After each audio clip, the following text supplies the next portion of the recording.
Hello, everybody. How are we doing? Thank you for joining us on such short notice. Actually, I'm going to turn that music down a bit.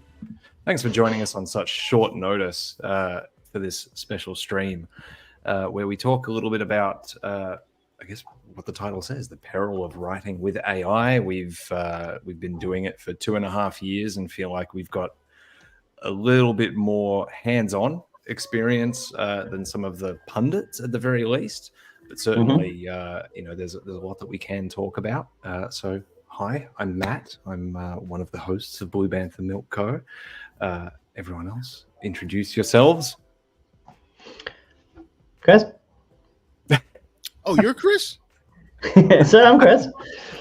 I'm from Philly, clearly. Yep, how's it going, guys? I'm actually Chris from Philly, cheesesteaks and all that stuff. Yep. Sean from England, live in Australia. Yeah, you know me. I'm one of the AI people. I'm AI generated. I don't, I just. Look, I'm gonna jump forward a little bit. So the plan that we're gonna be talking about today is, I guess, our attitudes, having had our hands on AI screenwriting tools now for quite some time and doing quite a bit of work inside of them for fun. Attitudes then, attitudes now, what's changed, all those fun things. But we have a special guest as well, and I know that our special guest has got limited time, so I don't want to have him sitting in the green room waiting around for too long before he comes in, so that we can have a chat, because I think he's got a really unique perspective on all of this, considering what he does for a living. So let me just click some things here, and please welcome our friend John Tague, who is an actor, writer, and producer, an all-round fucking legend. He's great. Hey guys, how's it going? How are you, John? Hey, I'm good. How's everyone? I'm doing good. Yeah, Early. All right. No problem. I got nothing else to do at the moment. Fair enough. Yeah, it's interesting in Hollywood right now. Yeah. It seems it. I mean, I've been following some of the videos you've posted on Instagram. So, like, what's the mood like from the picket line at the moment? Well, I was out last Monday, the past Monday, and I was at Disney, and the mood was upbeat. It was really hot. It's like insanely hot out here right now. And I don't know if you've heard some of the tactics that some of the studios are pulling with, cutting trees around their buildings and stuff. Yeah. Universal, Yeah. was it? Mm-hmm. Oh. That's nice, isn't it? Yeah. So the feeling is upbeat. I think everyone's fired up. If you haven't watched Fran Drescher's speech, I highly recommend it. I think it's one of the most important speeches I've seen in a long time, and that's not me talking as an actor or anything. It's me talking as a worker, as a labor guy. Because our livelihoods are at stake, and we just want to be treated fairly. And if we're going to be the first to be affected by it, we need to nip it in the bud now so that it doesn't spread to other industries and do the same. So yeah, it's definitely it's a moment that we're having, and I think that she really stepped up to the plate, and that was a hell of a speech. But I highly recommend it to your viewers. If you haven't watched it, go watch it. It's worth a look. Yeah. I've seen some of the sound bites, obviously, because there are quite a few moments and very, very notable sound bites in there. Mm-hmm. Yeah, I'm glad she's running it. I feel good having her, leading the charge for sure. Yeah, absolutely. I guess something that some people may not be aware of is, like, obviously we've seen some mention of things like AI protections that are being asked for, but that's fairly general. Are you able to provide any kind of insight as to, like, what that actually means practically? Well, one of the things that we're concerned about is like getting body scanned or facial scanned, and being replicated and being used over and over and over again without our consent.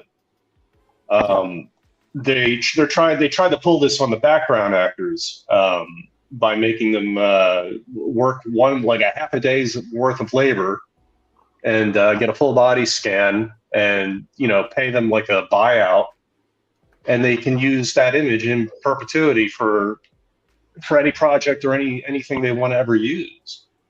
I can't imagine what that would have been like when I was starting out. I mean, every actor that starts out, usually tries to do a little background work to kind of get their feet wet and learn what it's like to be on a set and that kind of thing. And I did background work when I started, and I can't imagine, like, if somebody had scanned me and 20 years later, it's still being used and I'm not getting paid for it. I couldn't imagine doing that. But the thing is,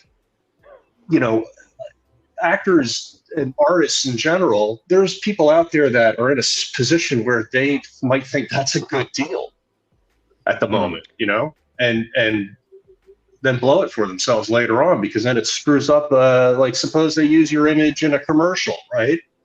And then you book another commercial that's in conflict. They can't run at the same time. Yeah. So it's like you're screwing yourself later on if you let somebody do this to you. So I think that's, like, in my opinion, the thing that we're most worried about with AI. That, and our brothers over at the WGA, brothers and sisters over there, I'm concerned about their livelihoods and and what's coming down the pipe. We don't know. Yeah, sure. Well, sort of like, when... Sorry, I'm ranting. I'm sorry, I'm a little bit... No, please. No, that's what please, sorry about that. Please, by all means. When people do, like stock images, and they like shutter stock and that kind of thing, and you hear so many stories about that, where it's like, oh, I let them take like 5 photos, and then 10 years later... Cheers, everybody. Sorry. Oh, cheers. Cheers. And then next minute they're on like a billboard for something really weird. Well, that happened to me. Their image, and that happened to me. I did when I was first starting out back in New York, I did a commercial that was non-union for, who was it? I think it was the History Channel, I think. And no, I'm sorry. It was Blue Cross and Blue Shield of North Carolina or something like that. And it was a non-union gig at the time. And I decided to take the gig, not really paying attention to what was going to happen. They ended up running that commercial for 10 years.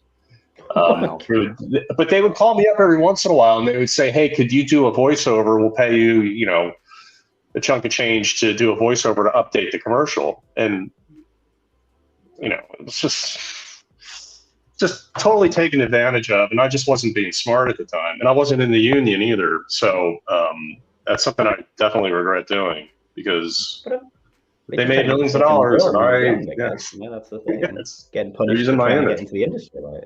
Yeah. Wow. That's incredible. Yeah, it's a weird life, man. Being an actor is weird. Most of the stuff that you see on social media is a lot of flexing. Most of it, most people are barely getting by. Like, literally, like the residual payments from shows that they did 20 years ago are drying up. Yeah. You used to be able to pay your bills with that stuff. Now you can't. I mean, I get checks for 5 cents.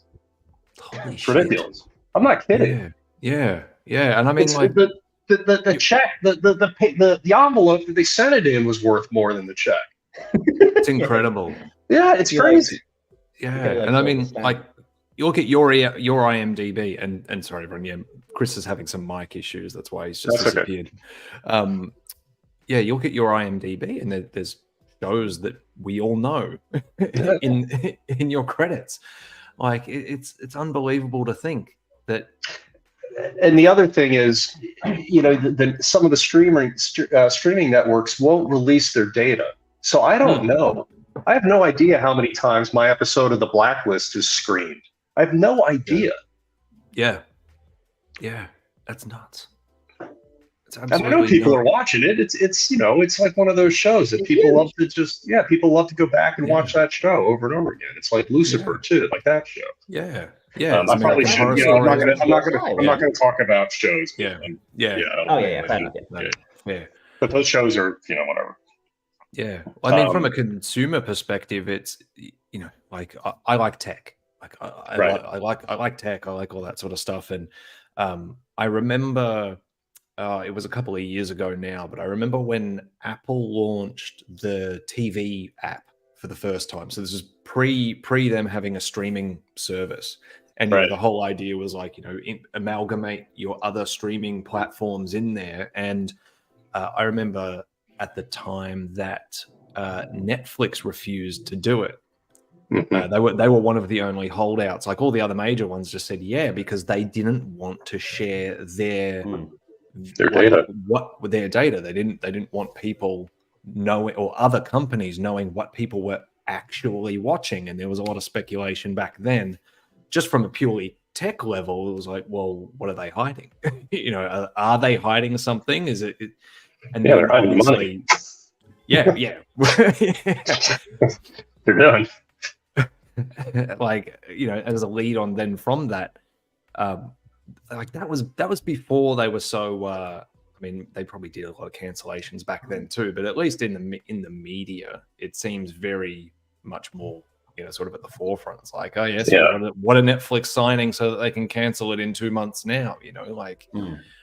So there's so much that could be speculated on there. And it is only speculation. A lot of it's Wild West. Nobody really knows what's happening, I think. I mean, you know, there's all kinds of things, I think, happening. Money going all over the place, so nobody has any idea where it's coming from, where it's going, you know, and I don't know. It's a weird business, and then throw AI into it, and then it just becomes you know, even, you know, just on steroids. You know,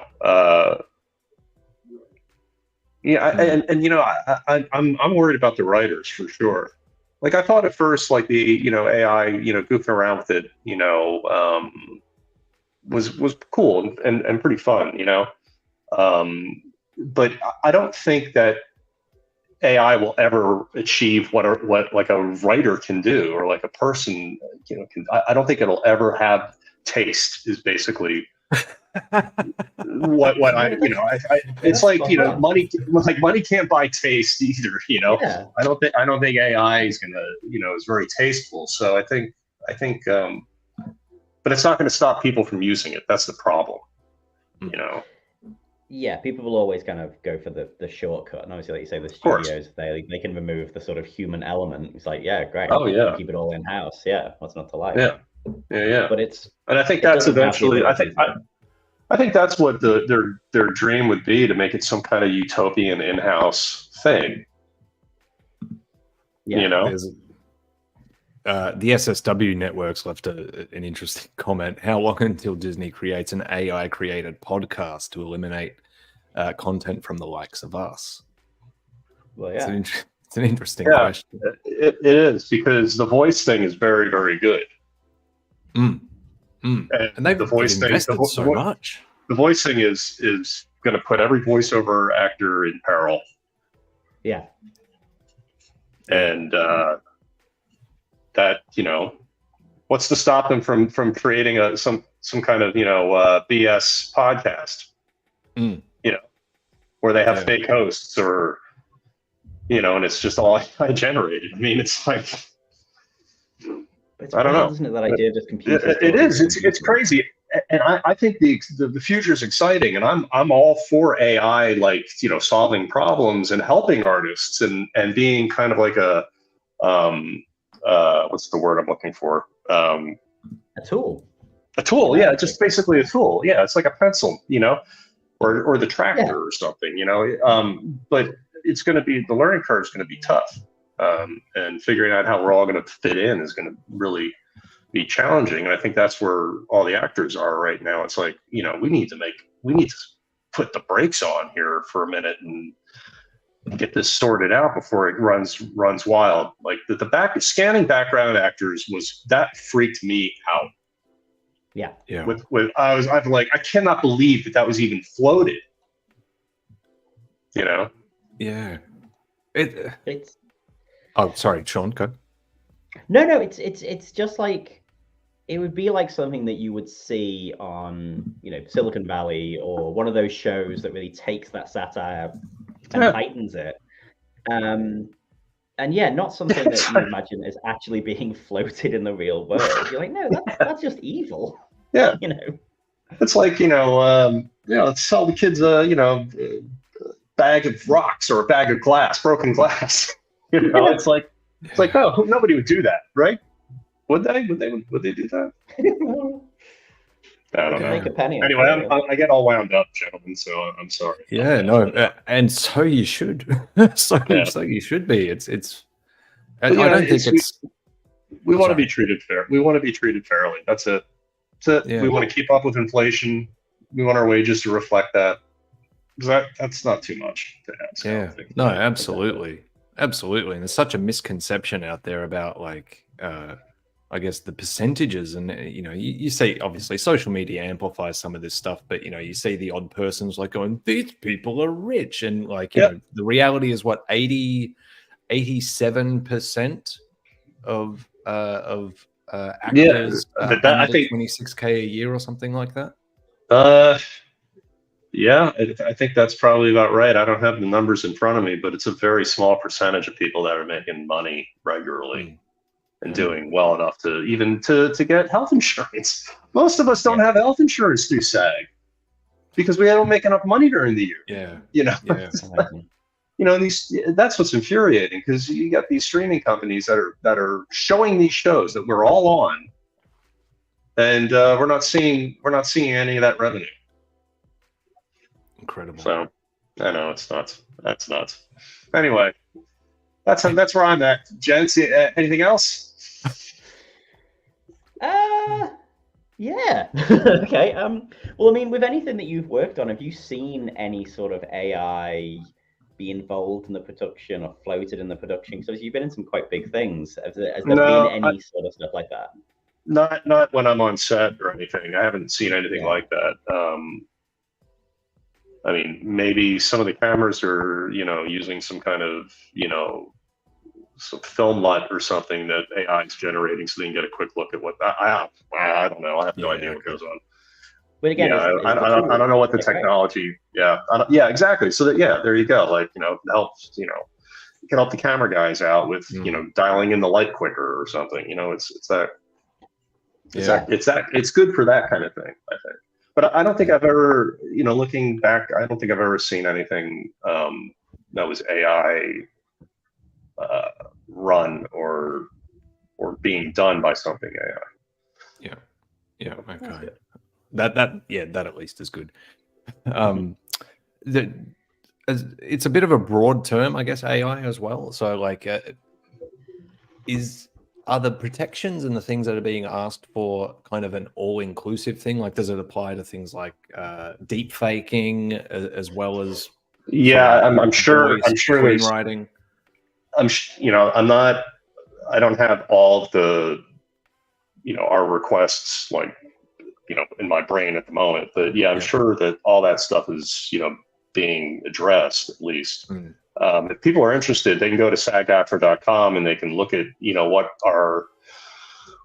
we wanted, what we brought to the table, and see what their rejections were, and some of the, some of the things they said. We have it all printed up there on our website. So if you guys want to go check it out, SAG-AFTRA.com. check it out. Yeah. No, I'll throw a link up shortly. Yeah, cool. As well, and get that up there. Thanks. For people, particularly, so we associate with a lot of podcasters and things like that as well, as you know. For people in that space, do you have any kind of like thoughts or feelings about how we can kind of support the strikes and I guess what we can do basically just to help out?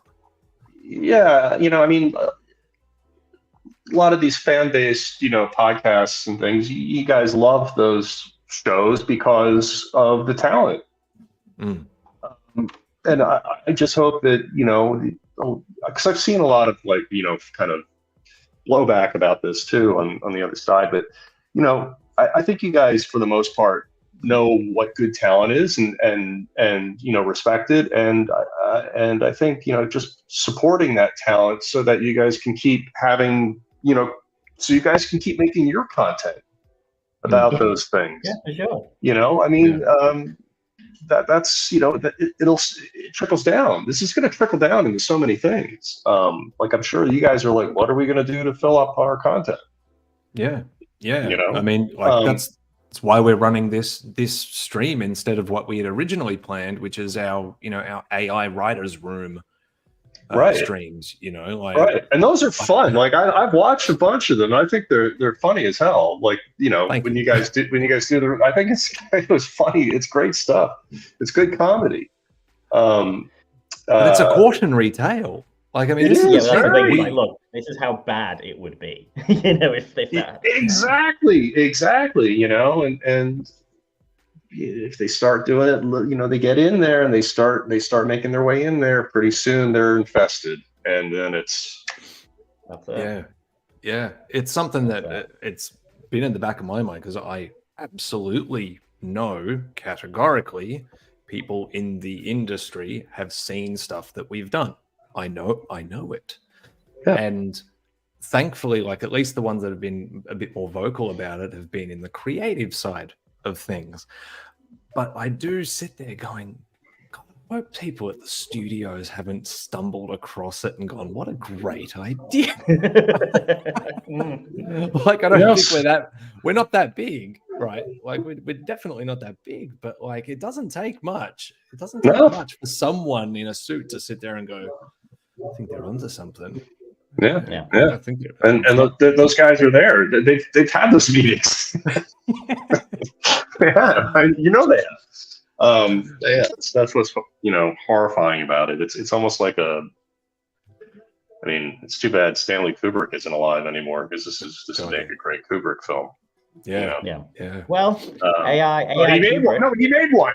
He made an AI film. What am I talking about? Oh my God! Couple of good comments here, and sorry, John, if you feel free, like interject if you need to head off at any point. But yeah, our friend George over in the UK, someone who's worked in UK casting, was flabbergasted to see some of the insane rejections from the SAG list, which would be illegal here. Young actors stuff on set jumped out. That's and the same goes here. I mean, there's Andy Finn has got a comment. What's the union in the UK? Is it Equity? Is that what that union is called? I don't know, George. If you're still in the stream, maybe throw it into the comments there. No, I can't remember what their union is. Yeah, but yeah, absolutely. Having kids on set is dangerous. You got to take care of them. And you look at the Alec Baldwin situation, like things happen on sets. Yeah. And it's like everybody needs to be protected at all times, always. That's non-negotiable. I don't even know why that's even brought up for debate. Yeah, it's incredible. Andy Fing has another comment. A lot of non-US people don't realize the significance of not meeting that health insurance threshold because we take our healthcare systems for granted, which is absolutely true. Absolutely true. Yep. We are in a broken system. Yeah. And like the fact that I don't know, it's getting, there's so much that needs to be fixed. You know, the corporate greed is killing us all. Oh God, yeah. As something I was going to bring up in the stream. And I'm all for being a capitalist, and I'm all for, you know, making money and working hard and doing your thing. You know, fair play. But they don't have to be mutually exclusive, though. When's it going to be enough? How much is enough? Yeah. Well, that's it. For fuck's sake, you know. I'm sorry about the language. No, please. That's where this is us. Australian. Yeah. Anyway, but that's what's going on. Listen, fellas, I'd love to hang out and talk some more, but I gotta roll. John, thank you for joining us. Thank you so much. It's been incredible. It was really great talking to you guys, and please, you know, get out on if you can. If you live in a major city, you can get out on a picket line. You're welcome to join us, or you can go to SAG or after SAG, SAG-AFTRA.com and you know, find out more about it. See what you can do to help out. For sure, man. Good talk, Chris. Glad I was present for all of it. Good talk. Really enjoyed it. All right. Thank you, John. Cheers, guys. Thank you. See you, mate. Okay, bye-bye. Bye. Oh, what a dude. Yeah. Hey. Sorry about that. Oh no, it happens, man. It happens. Oh, that's funny. Did anyone ask him? Like, I don't know. Did anyone ask him like once this whole thing is over, this strike, what the studio, like, what's it going to be like working back for these studios again? Like, once all this is over, considering like some of the comic book villain shit they've done with, like, you know, cutting down the branches and all that kind of stuff for shade. That would have been a great question. Why didn't you ask it, Chris? I was. Shut up. It happens. Oh God, no. Well, Yeah, I mean, it's anytime. Yeah, you're like, it's like breaking up with, you know, your friend breaks up with a girl, and then you go and say like, oh, thank God you broke up with her because she's this, and then they get back together. Yeah, and then you got to kind of like keep something, you know, you got to keep the relationship going or whatever. But yeah, no, I don't know. It's gonna be weird. Yeah. Well, I mean, there was that other writer strike that we all remember. You know, like our favorite show, I think, Heroes, copped a pretty hard hit because of that. Yeah, they got hit hard with that whole. They got hit real hard from it, but we all remember they that. Did, like, but to be fair, that second season had started pretty shit as well. I don't think they were going to pick it up if they got more episodes. Like I know Heroes is one of the examples, but I mean, that's not me being like anti-strike. I'm like, I'm pro-strike. But there are plenty. There's plenty of examples. Like, I mean, I remember, you know, you'd be watching stuff and then like it'd be a short season. It would sort of just go a little bit off the rails. Things would be like, what's going on? And then, you know, you just sort of go, oh yeah, that was their writer's strike season. Right. You know, so like there's always. Like, I think Lost went from like 24 episodes to like 12. Yeah. And stuff and I think that Transformers movie suffered from that as well. One of those, but they were terrible anyways. Well, yeah. Terrible. These aren't great examples. Quantum of Solace, the Bond film. Yes. That was one where they were like, the writers were on strike. So I think the director and Daniel Craig tried to like piece the whole thing together. And that's a movie that you can see. But this is the thing. A movie like without writers, the movie was terrible. Yeah. You know, that's the thing. And like, when they talk now about shows going into staying in production and stuff like that because the scripts have already been written, and you're like, yeah, but you're losing that thing of like, well, what if we discover something on the day? You know, what if an idea comes to you after you watch someone film something and you're like, oh, I didn't know that actor could do something like that. Let's let's find that again. Like, because I think it is that sort of soulless, techie, crypto bro thing of like, oh, you write a script, you give it to the actors, they do it. But if we could just have the scripts without someone else doing it, that's fine as well. You know, the script is meaningless. It's just words. It's good that you bring that up. So there's a really good article I shared yesterday. I don't know, so to you guys, I don't know if you had a chance to read it or not. I'll just bring it up on. Thing. Yeah. So this, let me just share my screen here. So this is the name of the article. It's by Brian Merchant. It's in the LA Times. Hollywood is on strike because CEOs fell for Silicon Valley's magical thinking. Really great read. And there's let me just find, there's this one or two particular quotes from it that I thought were very interesting. Like, give me a sec. I mean, to what John was saying earlier, so we've heard a lot of the ways that studios want to reserve the right to use AI to endlessly create usable digital replicas of actors to generate scripts that writers will be paid lower rates to fix up.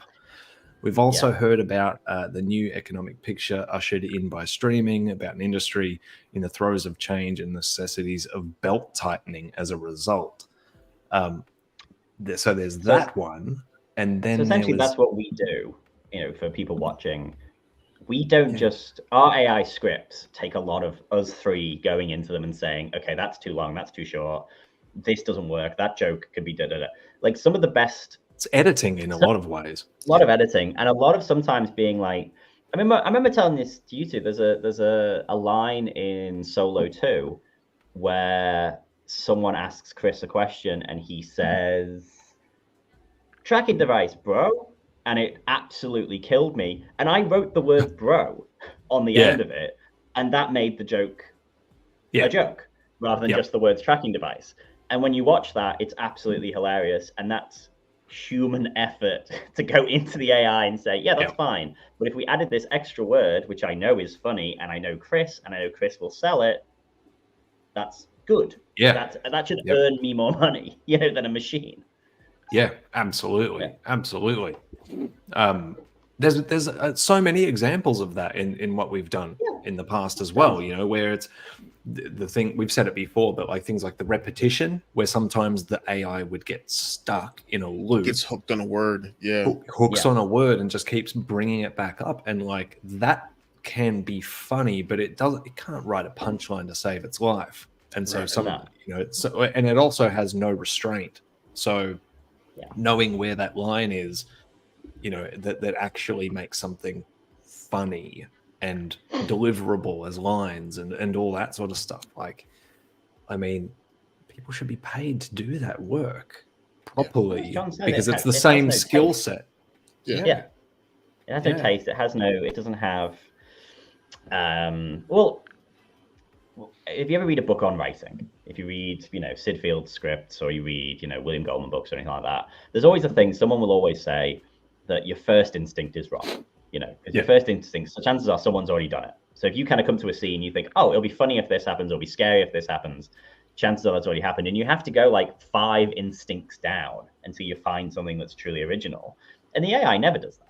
The AI is always surface level. It's always like, oh, if someone walks into a room and it's dark and they've got a torch, the torch is going to fail, or a cat's going to jump out, or, like all that stuff where you're like, no, we've seen that. We've seen that done a million times. I mean, okay, bed sand was good. I will give you. It's the one. Bed sand is good. The one thing. Okay. You're right. Call off the strike.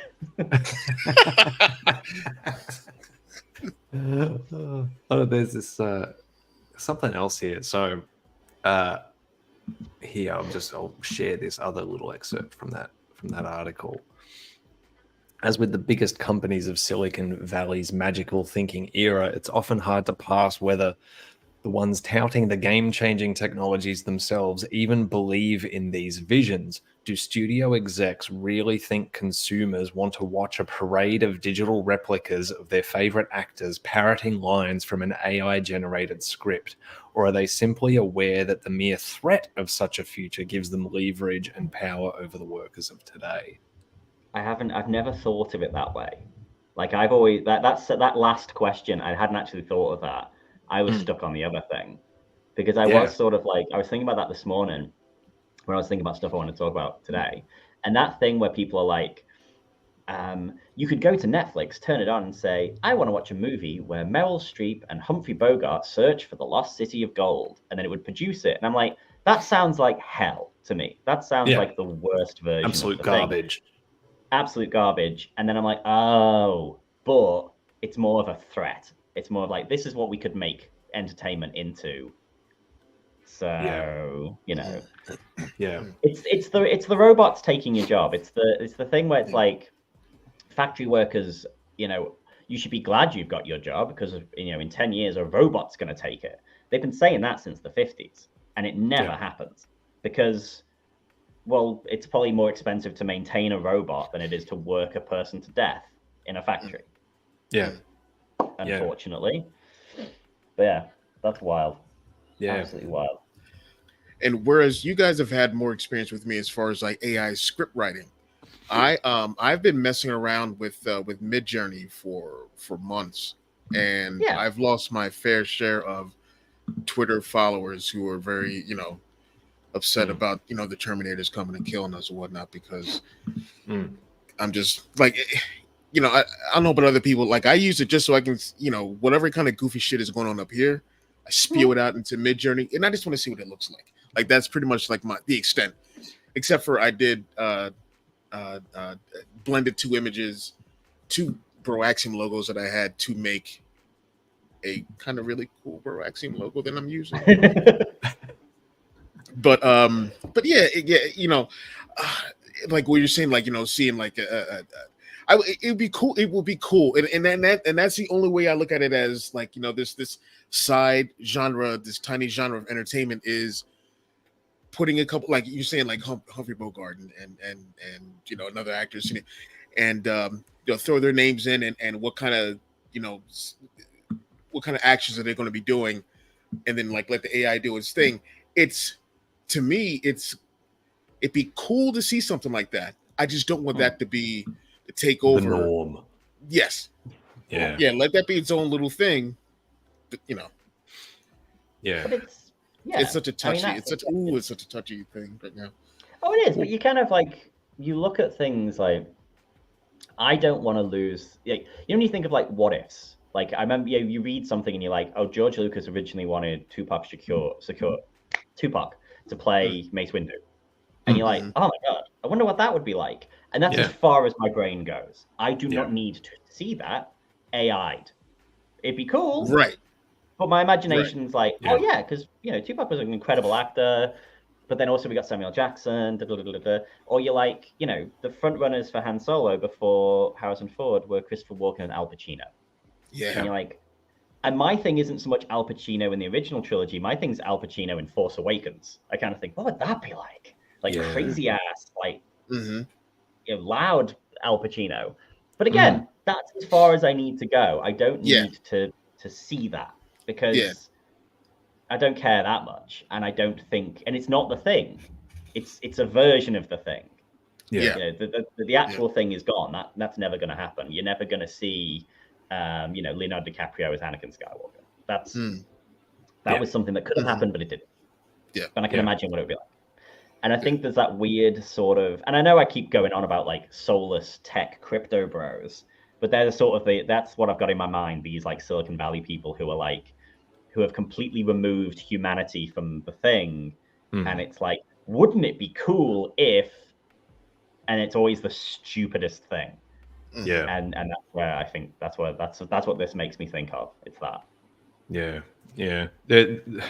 That article that I shared up, anyone that missed it, just cycle back through the video a bit and find it on the LA Times. Really great read. I mean, as far as I guess I got with my questioning and considering that, I've often wondered whether at an executive level, they even watch the stuff that they make. I don't, for some reason, I don't imagine them as being like avid television and movie buffs, like I just don't. So like avid moneymakers, that's about it, man. Yeah. And there I was don't know another if article. See Bob Iger? I feel like he'd be somewhat likely, but like I can't imagine Jeff Bezos sitting around binging his favorite television shows for some reason. Or David, completely wrong about that.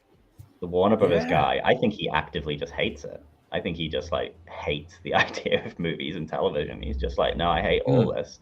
It's like he's been cursed by a witch to have to run Warner Brothers. It's just like, well, I hate all this. I hate superheroes. I hate television. I hate actors. I hate writers. I hate them all. Yeah. Just hate them. Yeah. So yeah.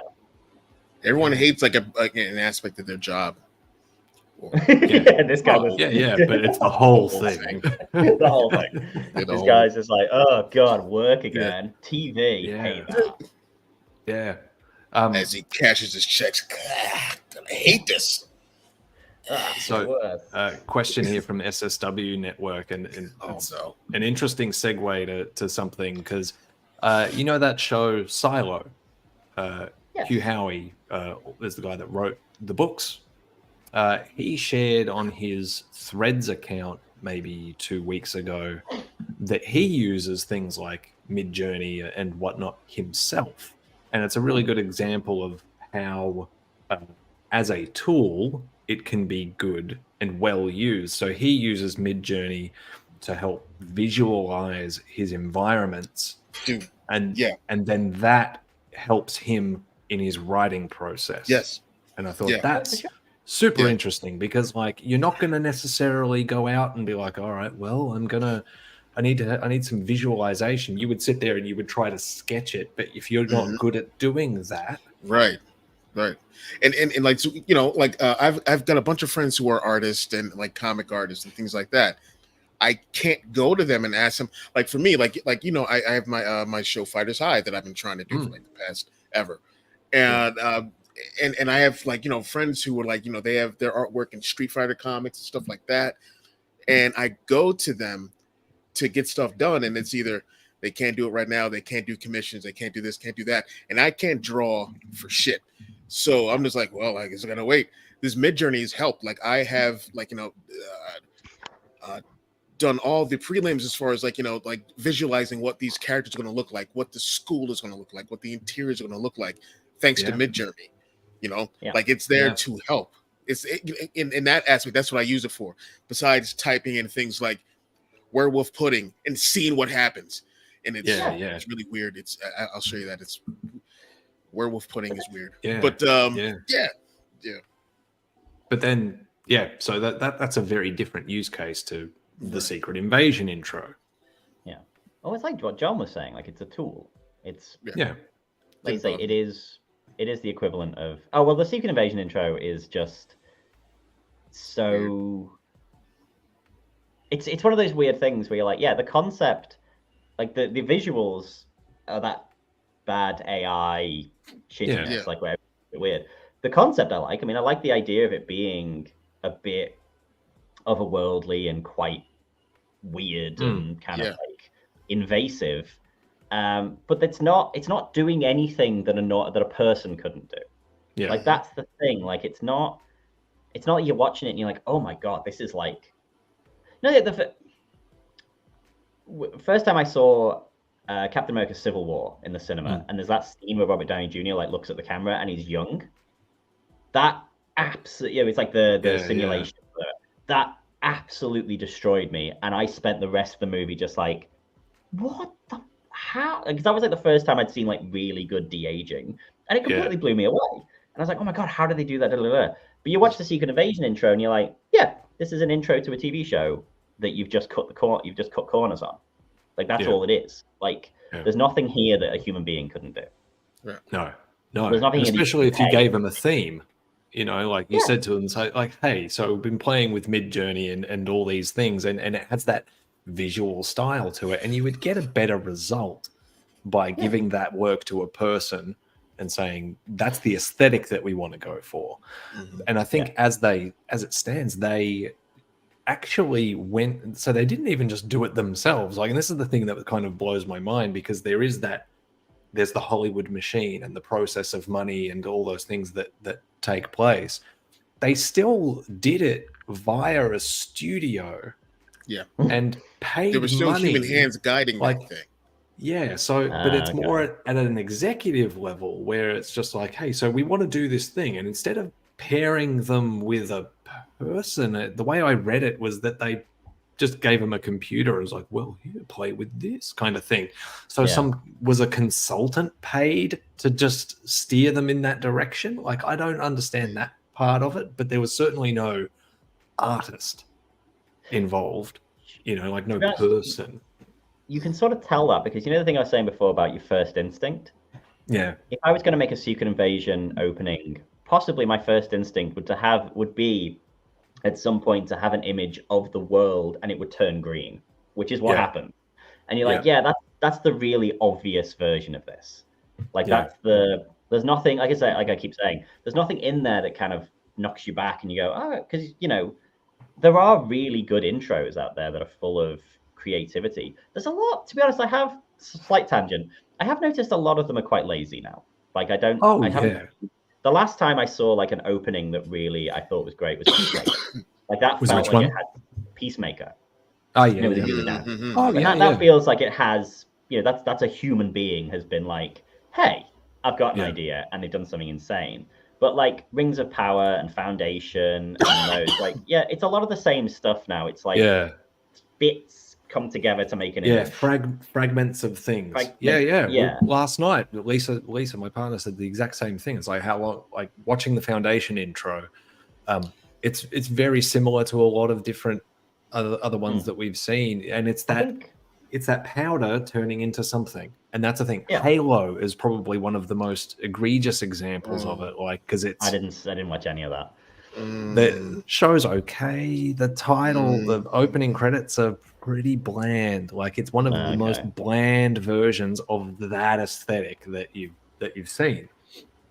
Like, but it's trends. It's like it's trends. It's like the other thing we got stuck in a bit of a rabbit hole last night of watching trailers for late '90s movies. Like around that. And everything's got its time and its styles and all that sort of stuff. And we're just going through the powdered intro phase at the moment. Yep. But it is that thing of, well, to use a bit of an example of like the whole thing of, because I think the key thing is just an AI can't make those cool like narrative leaps that a human being can. Yeah. So I had an idea for something and I was going to write it, and it was a young couple moved to a gated community. The husband's had a nervous breakdown. They moved to this gated community and they gradually realized that their elderly neighbor is he was the head of a cult in the 70s and he's faked his death. And then they gradually realized that everyone else in the gated community is in this cult. But it's the husband works it out and no one believes him because he's had this nervous breakdown. And every time I tried to write it, just fell on its ass. Couldn't make it do anything. Put it in a drawer, didn't think about it. Then 5 years later, my wife gets pregnant and I started noticing that people were really dismissive of her whenever she had she dropped something, if she forgot something, it was always just like, well, baby brain and hormones. And she was constantly just being kind of dismissed. So I go back to the story and I go, no, it's not the husband, it's the wife. And she's 8.5 months pregnant and no one believes her because she's stuck at home and she's going a little bit loopy and she's got baby brain. And suddenly the whole thing has this like crazy tension to it because no matter what happens, action sequences or she's creeping around, she's always 8.5 months pregnant. So it's just this extra little thing, and suddenly, I start writing it, and it writes like a dream. And AI can't do those things. It can't have a wife that gets pregnant. It can't make those jumps. And I think that's where, like John says, it doesn't have taste, it doesn't have heart. It can never do what we can do. No, absolutely, absolutely. Always going to be first instinct. It's always going to be its first idea. Yeah. And, we've said this before, particularly around the Star Wars stuff, we've been doing this, we've been fucking around with this stuff for 2.5 years, getting on 3 kind of thing. We've seen, I guess we've seen the quality of what it spits out evolve a little bit, because the first one that we did was complete nonsense, utter and complete nonsense. It reads, it's still, that was still us piecing it together and reordering it because it couldn't even construct things in a logical order. But since that time, it's definitely it has categorically gotten a little bit better. But it's only as good as what you feed into it, I guess, as Yeah. well. Like, I mean, this is the thing. Like, that's why it needs that, like, it needs that human touch in there. Yeah, For sure. and you see a lot of the tech bro kind of mentality on this sort of stuff. Particularly in Star Wars. Let's not name names. It's like a few people just go and put the most rudimentary, basic bitch prompt into Chat GPT, and then make a video. It's like, wow, Chat GPT just destroyed the Disney trilogy. It's like, no, it didn't. Yeah. I saw a guy get absolutely destroyed on Twitter, being like, "I could just write an episode. Why are writers asking for money? I could make an episode of Mandalorian using AI." And someone's like, "Okay, do it, share it." Yeah. So they did like one page, and then everyone just ripped through them, just like, "This is shite. You're shite. You should be embarrassed. This is awful." Yeah, for sure. And I don't know. I think at the executive level, I would hope that. And the studios aren't necessarily always the best at doing this, as we've seen with other knee-jerk reactions and stuff like that. I hope that there is someone there, like, at the very least, saying, don't pay so much attention to what's going on social media. People don't actually really like and enjoy this stuff. No. like this isn't going to make you money. And back to the point in that article, I do think that a lot of it is really just like it's just the dangling guillotine blade. I don't actually think that they would follow through on it, because like there's got to be some people in there that have enough smarts to say an AI is really good at these things, and all the stuff that we've discussed today, it is crap at. Sharing human experience, understanding nuance, terrible at that. But to have a better version of what Netflix used to do, where they would mine their data analytics and be like, well, people search for this and this, so let's go out there and say, we want someone to make a show about these topics because people are interested in these topics. Like, I'm all for that sort of stuff. And AI and generative AI and machine learning is getting so much better at that in all industries, of taking like completely fragmented data sets and putting it together in a meaningful way and determining what the correlation is, still by like raw numbers, to be like, this percentage of people in this demographic have a high interest in this, and that has an overlap with people in this demographic that have an interest in this. Fantastic at that, and doing it really quickly. But you've got to know what to ask it, and that's, you can't ask an AI to find the best thing to ask. Like you just in an infinite loop. You've got to go to an analyst and say, hey, I'm trying to find this, and then they might use an AI tool to pull that information together and then take that to a studio or something like that and be like, so these are like really hot topics right now, and just so you know, and then that might influence the stuff that they green light. But what they green light should still then come from a fucking person. No, I mean no, you're spot on. You're totally spot on. It's there is that thing again, tech bros, where they're like, oh, we should be able to use AI for writing, because what if you've got a good idea and you don't know how to write it? You're like, yeah, that's called fucking writing. That's all of it. That's like a major part of it, is like you have an idea and then you sit down in front of a blank screen and you go, fuck. And then you have to make it happen. There's more of that than the actual writing going on. Yeah. That's the challenge. That's the challenge. That's the thing. It's all well and good to have an idea. Like the amount of people who I talk to and I say, oh, I've written all this stuff, and then they kind of say to me like, I've got this idea, and they'll tell you an idea, and you're like, no, and you're like, yeah, cool. But you're like, no, that's an idea. It's not a story. Yeah. It's not. Finding the idea and turning it into a story and then writing it down. These are three very disparate things that are very, very hard to do. Yeah. And it is what separates people from who can do it and who can't do it. Because even if you can write the story, you then have to go to the next bit and the next bit and the next bit, and you end up, there's bits and bits, and there's no shortcuts. Because if you do, like, there's a few people. Like I'm in like a quite big writers group on Facebook, and someone shared an article the other day, and there's a woman who's published like 20 AI written books, and if you drill down a little bit, it's basically Pride and Prejudice, but it's like Pride and Prejudice in space, Pride and Prejudice in the Old West, and that's all she puts in, and it just sort of the AI does it, and they're quite big on Amazon, but you're like, yeah, but that you didn't write that.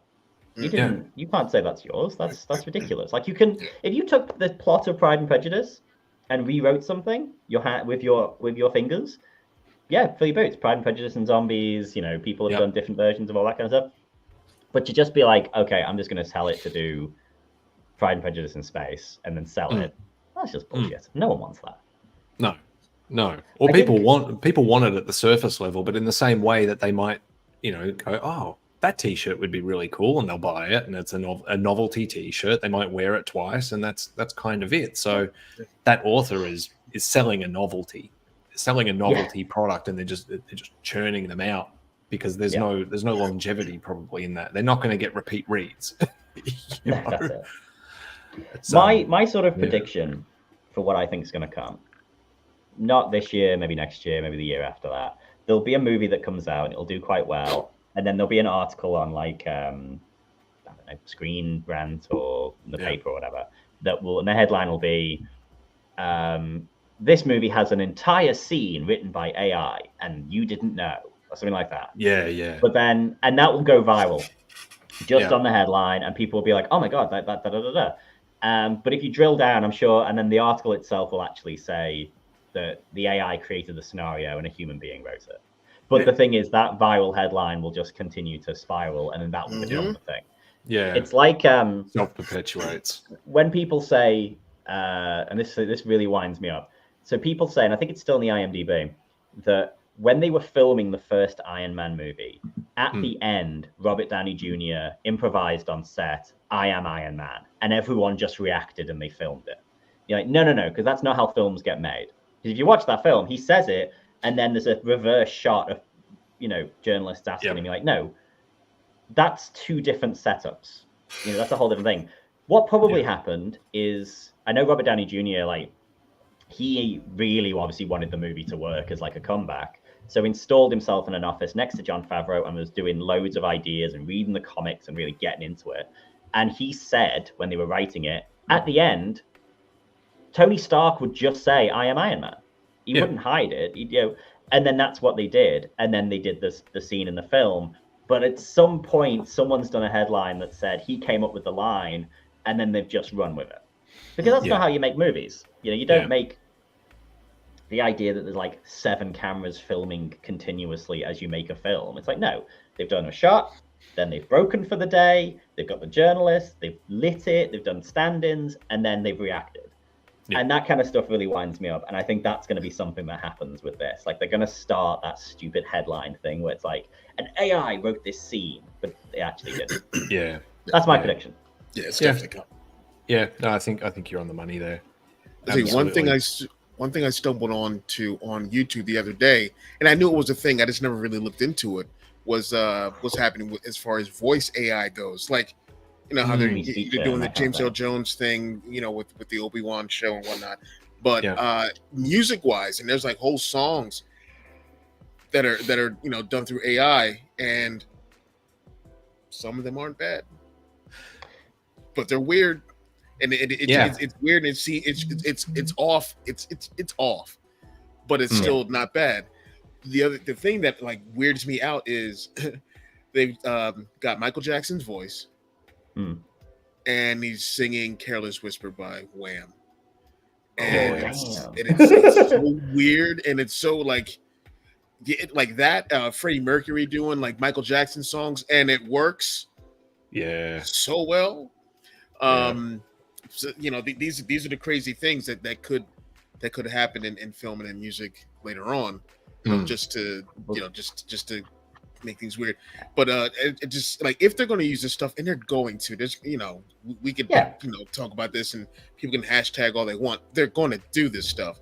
To what extent, I don't know, but it's going to be a thing.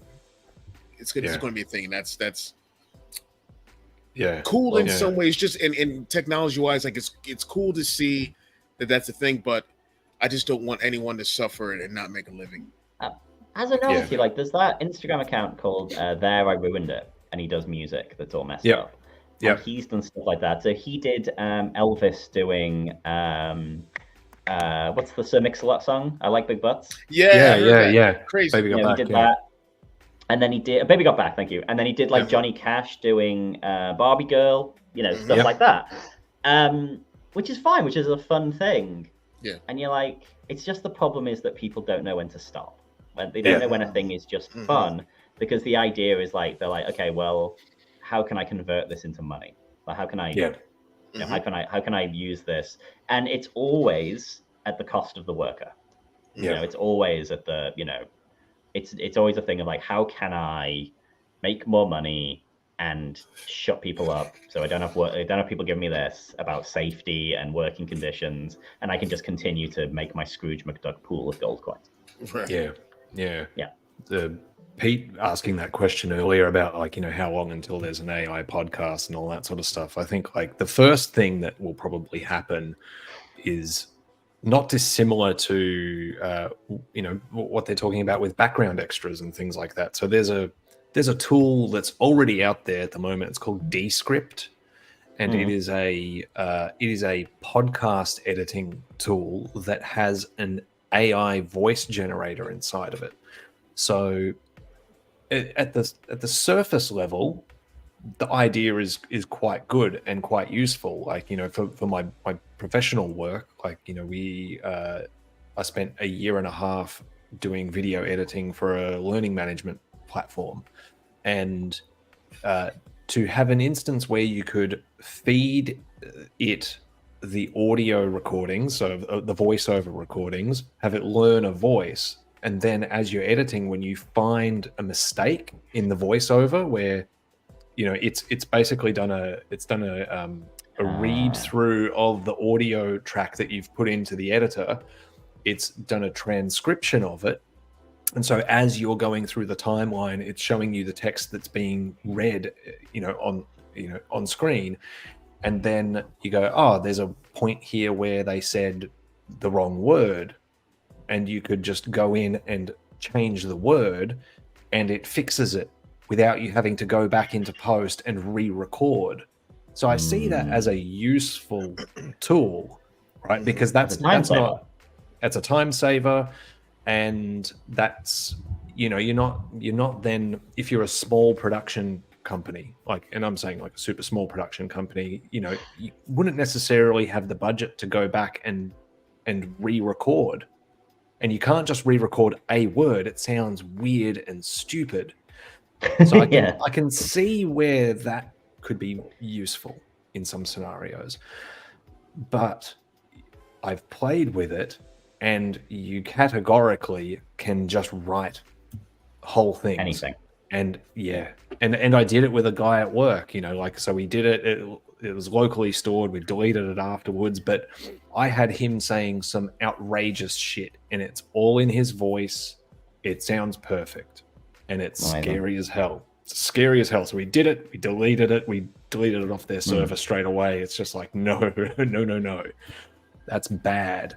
Then there's another use case that's coming out later this year, I think, like on the new iPhone. So on device, it doesn't go on a server, it does this on device, and it's being pitched as an accessibility tool. So for people who have degenerative, my words this morning, voice and vocal conditions where they're losing their voice, before they lose their voice, they can actually teach their phone their voice, and then when they've lost their voice, the ability to speak, it will be able to speak in their voice for them.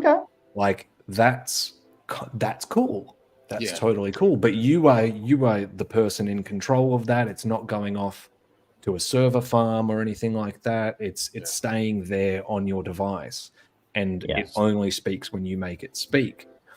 But it comes into the whole we can't let this fall into the wrong hands, kind of thing. Well, it's already in the wrong hands. Oh yeah, That's the thing. Well, the It's deep already fakes there. and it's going to get to a point where we're almost already there, where people don't believe anything that's being said anymore, because you don't know.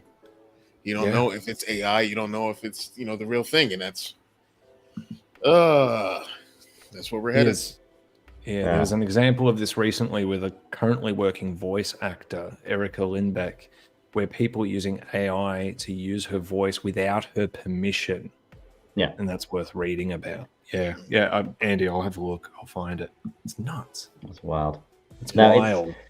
Like it's cool. Like let's say with what Lucasfilm is doing with James Earl Jones' voice, to keep the Vader voice going, and he agreed to that and signed over his rights, and hopefully that's something that his the estate or his family gets paid for every time that they do it. But the way they're they're talking about what they're doing with extras, but hopefully with his agreement that they'll get paid for it.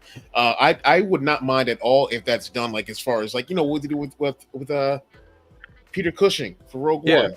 The Tarkin, the Cushing permission from the estate using his using his likeness, and hopefully that's the case when it comes to using his voice and whatnot. That like his family gets paid for that thing, as long as there's some kind of an agreement in place. People getting paid for their labor shouldn't be a radical idea.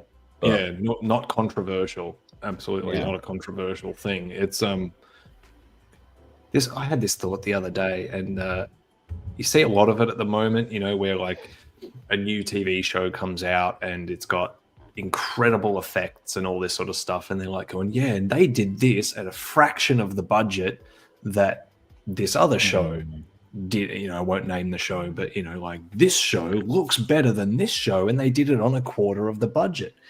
And that I don't think is something to be celebrated, because like that just tells me it's like, okay, so we already know VFX people get crunched and don't get paid enough. So are we celebrating that this show paid people properly, and that this show looks really good and did it at a quarter of the budget? That's not. You'd rather just watch something that looked a little bit shonky, but you knew that people weren't getting abused to do it. Yeah, it's nuts. Well, the other thing with like CGI looking not necessarily shonky, but I was on a podcast and we were talking about Indiana Jones, and we were talking about like you haven't seen it, have you, Matt? I haven't seen Dial of Destiny yet. You know there's like a de-aging thing. Yeah, I know that. Yeah. So like the opening of the movie, you see like de-aged Harrison Ford, and it looks good, not perfect, but good. Fine, that's what I want. I want it always to look just enough, just janky enough for me to know it's not something weird. That's happy for I it's not Uncanny Valley. It's not it doesn't take you away from it. But when there's a scene where he's like fully lit and he's talking, you're like, there's a video game-ness to this, because Harrison Ford is 80 years old, and this is Harrison Ford when he was 35 years old. Which isn't real, and that's fine. That's what I want. That's what I like. I like the idea of all these kind of things, to know that it's not. I don't want it to get to a point where it's too interchangeable, and it's like, oh, we can make a movie in between the Star Wars trilogies, and we can put all the original actors in there. De-aged. Let's put them on some stand-ins or whatever. Andy with another really, really on the money comment. A large part of the inflation of current budgets is for COVID protocols. So are these cheaper budgets not accounting for that too? Yeah. So we do know that production costs went up because of all these extra protocols. Some studios are actually starting to remove COVID protocols. I did read that, but everything that we're watching that is new right now will still have that. And you notice it, like the latest season of Foundations just started being released, and it's got, if you look at the credits, it's got COVID supervisors and protocol people and all that sort of stuff. I know there was a thing like the Jackass movie, because when you watch that movie, it does kind of like, it stops and it's like, oh, and then we have to do all this COVID stuff. And I think in the trivia, I can't remember the doing COVID tests and all that either added, it's either $1 million or $10 million to the budget. And you're like, for Jackass, which is a bare bones crew, no real, nothing, you know. And then when you watch, the Indiana Jones movie, I stayed for the credits, and you see there's like COVID safety things, and you're like, yeah, they're doing that all over the world. They've probably got a crew of hundreds getting tests and all that. So when that movie, they're like, oh, it costs $300 million to make, you wonder how much of that's COVID. Right. Yeah. And I wonder how much of that is using internal resources as opposed to, you know, like getting some sort of external consulting firm to provide that service, because I can guarantee that like the people offering that kind of thing, if they were external, are probably just like going, all right, we're tripling our day rate, you know, like it's Hollywood, they need us. Oh, sure. But it's Hollywood, they need us, let's charge them more. Like, I mean, that's not an unfair thing either, right? Like, you know, Eric says here, we need a great VFX artist union to join and get traction. Well, I mean, this is the thing, like, the Hollywood villain, or the evil villain stuff that we were talking about earlier, it's like, let's say the strike goes well, which it will, I'm sure it will. They get what they want. Okay, so I think the fair question is like, well, who's going to get squeezed next? Who are they going to try to squeeze next? You know, and it's like, let's follow it down the line. There's the editors, there's producers, there's VFX, you know, and everyone's in their own guilds as well. So I'm just, part of me is just waiting. It's just like, all right, who's going to cop it? Who's going to cop it? Look, we've been going for over an hour, and I think we haven't even really discussed, I guess, us, and I guess why we should probably say it, because obviously we were originally, particularly for patrons, you know, if you look at our post history, you know, we were originally going to be doing an AI writers room today. You know, we're definitely behind on that work, but we made a conscious decision not to do that, and I think rightly so. I think that there's in independents, or like YouTuber communities and podcast communities and all that, there's a lot of debate going on about like who should be doing what, all that sort of stuff. And there was a screenshot that I shared around, and I think this is something that's really appropriate to keep in mind. And it's about goals, I guess, like goals, aspirations, where you want to go. And I don't think any of us think that this YouTube channel is going to be the be all and end all, and it's going to be, you know, all that we do creatively and all this sort of stuff. Like, you know, Sean, Chris, myself, we have goals, you know, and this can be seen as maybe like a bit of a launching pad in some respects to like get us thinking creatively about different things and working in different and playing with different tools and all that sort of stuff. But an important thing is that, and you can see this on the SAG-AFTRA website, it's like, you know, if you have a goal of being in one of these unions at some point, it's not really looked kindly upon if during a strike you're out there doing things that are not in the best interests of those striking. Just speaking for myself, one day I would like to be in the Writers Guild. I would like to be in the Writers Guild. Sean, same deal.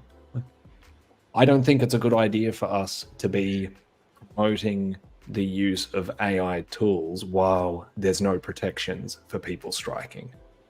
Because like I said earlier on when John was on here, I know our stuff has been seen at a studio level. I know it. We know it. We know how we know it too.